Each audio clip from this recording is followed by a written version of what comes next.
E aí, pessoal, hoje nós vamos falar sobre um assunto que é de extrema importância: o ser humano e o clima. O quanto do ser humano está interferindo no clima e quais são as consequências dessa interação, que nem sempre é uma interação favorável ao meio ambiente e, consequentemente, a nós, seres humanos. Bom, para a gente começar, a gente tem que entender a radiação e o calor no planeta, tá? O nosso planeta, ele recebe radiação do Sol através de ondas eletromagnéticas que vão se apresentar como raios ultravioletas e infravermelhos e luz visível. Essa radiação não é absorvida totalmente pela atmosfera, não. Uma parte pequena na própria atmosfera é refletida e volta para o espaço. Mas a maior parte dessa radiação é absorvida pela atmosfera.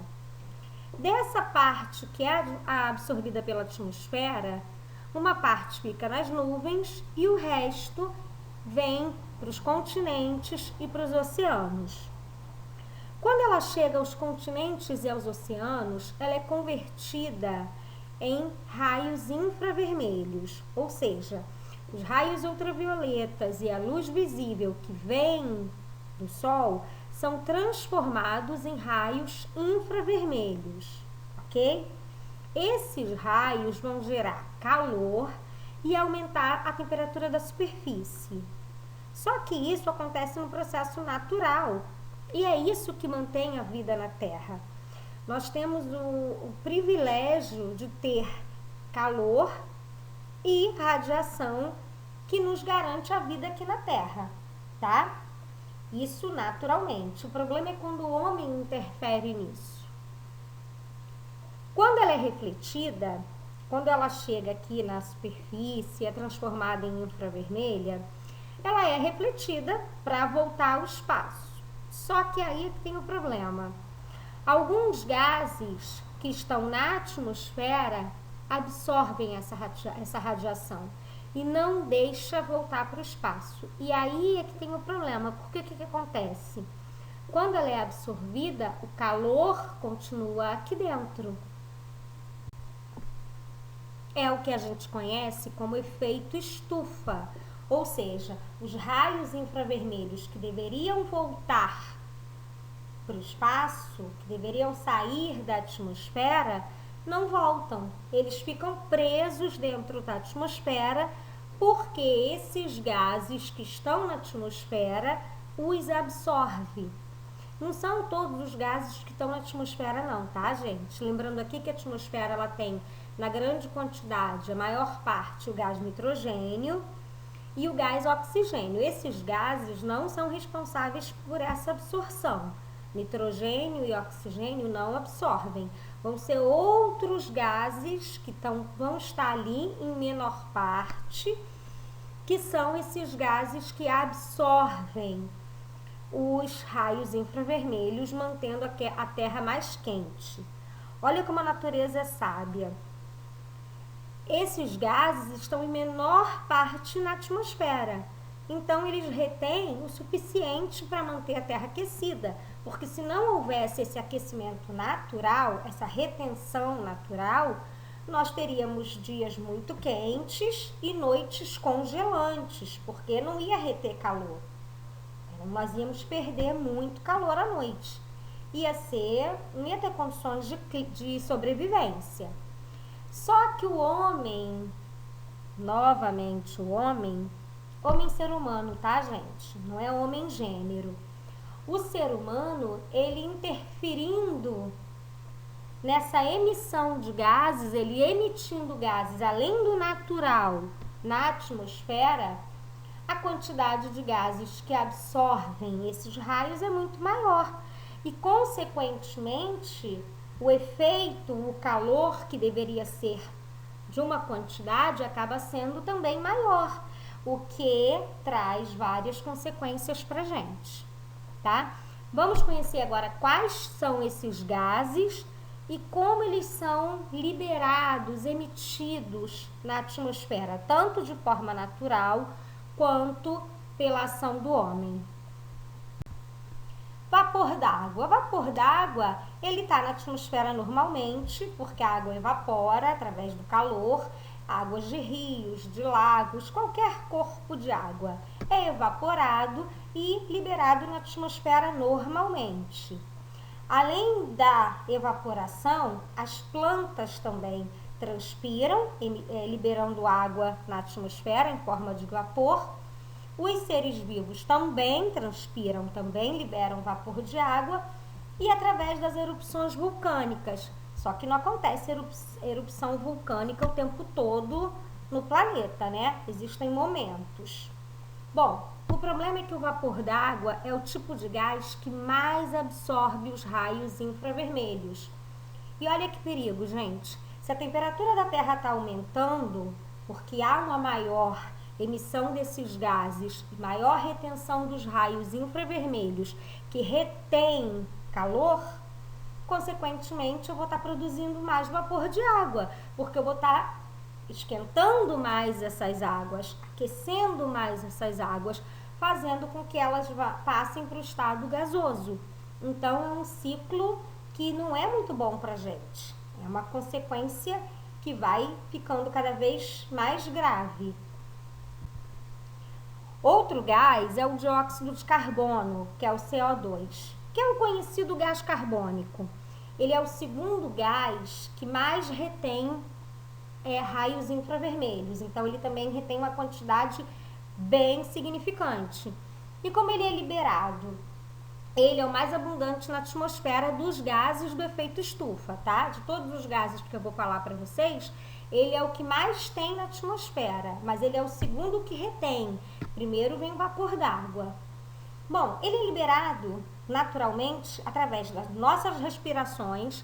Nós, ao expirarmos, liberamos gás carbônico na atmosfera, através das queimadas de florestas e processos de decomposição.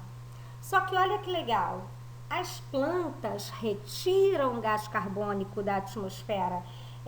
Nós liberamos, as plantas retiram.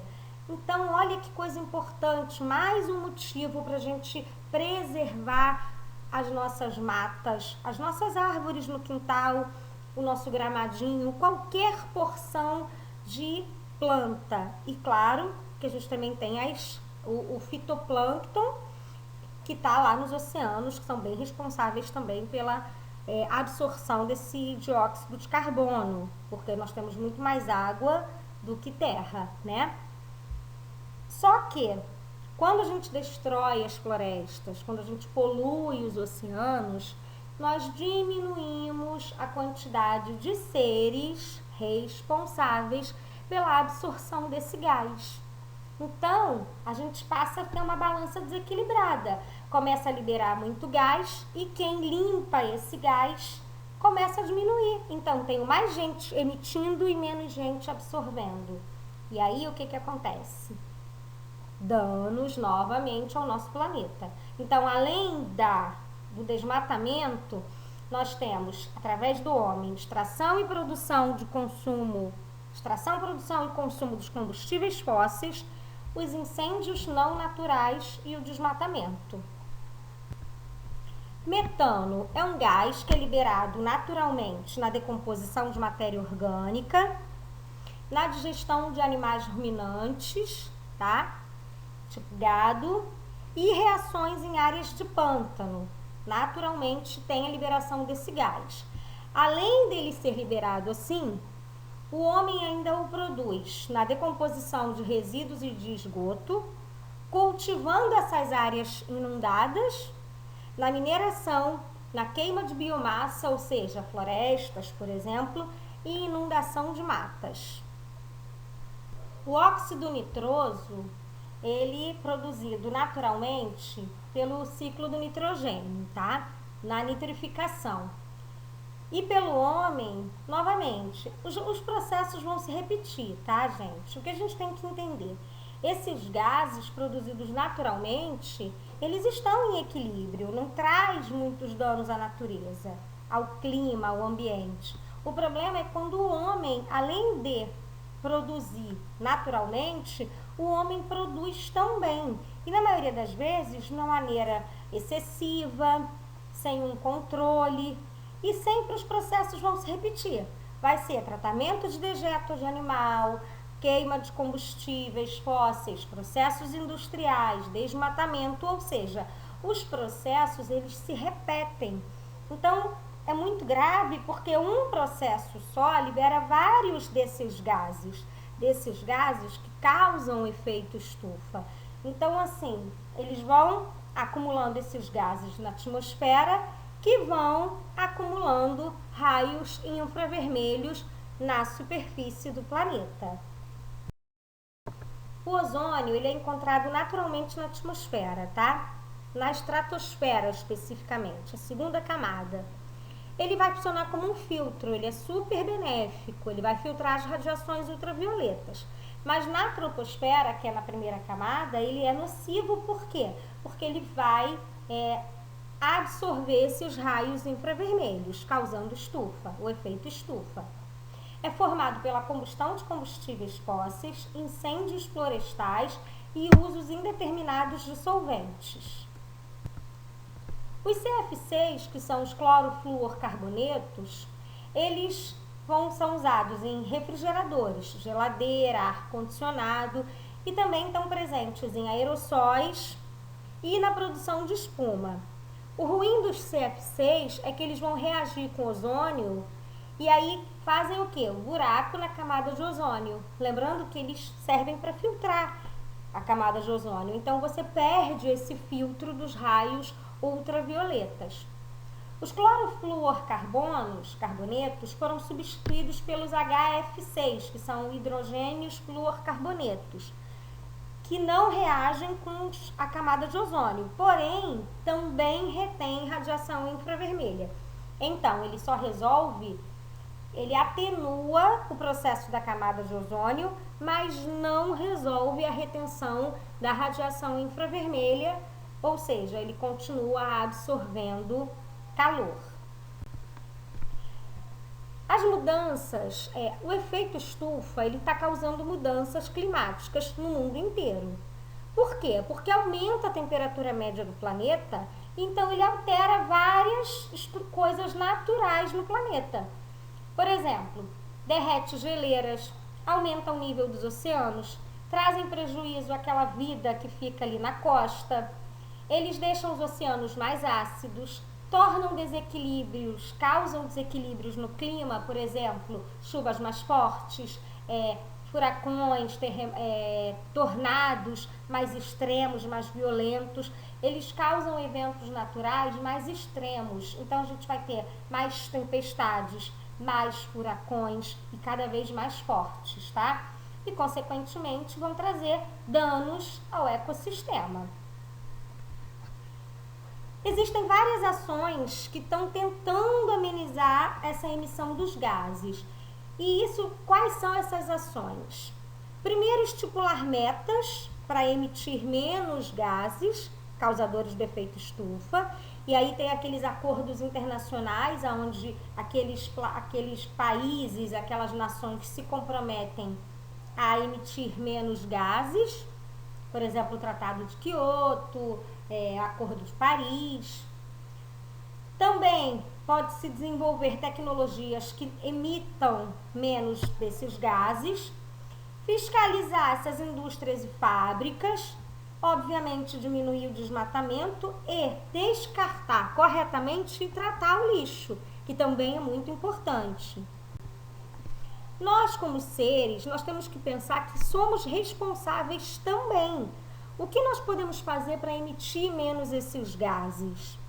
Nós temos que repensar costumes, adotar hábitos que vão impactar menos no meio ambiente. Porque a gente tem que pensar que tudo que vai, volta, não existe fora.